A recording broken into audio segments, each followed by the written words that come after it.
وہ لڑکی جس نے چادر کو پرچم بنا دیا۔ کیا آپ جانتے ہیں کہ ایک نوجوان افغان لڑکی نے جنگ کے میدان میں اپنی چادر کو پرچم بنا کر سپاہیوں کا حوصلہ بلند کر دیا؟ یہ داستان ہے ملالائی آف میوند کی۔ 27 جولائی 1880 کو جنگ میوند کے دوران افغان سپاہی شدید جنگ اور نقصانات کے باعث تھکنے لگے۔ روایات کے مطابق جب ملالائی نے یہ منظر دیکھا تو اس نے اپنی چادر بلند کی اور بہادری سے سپاہیوں کو للکارا۔ اس کی آواز نے مایوس سپاہیوں کے دلوں میں نیا جوش پیدا کر دیا۔ افغان فوج نے دوبارہ بھرپور مقابلہ کیا اور جنگ میوند میں فتح حاصل کی۔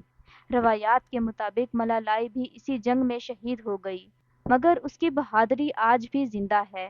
ملالائی نے ثابت کر دیا، بہادری عمر، طاقت یا ہتھیار کی محتاج نہیں ہوتی، کبھی ایک بہادر آواز بھی تاریخ بدل دیتی ہے۔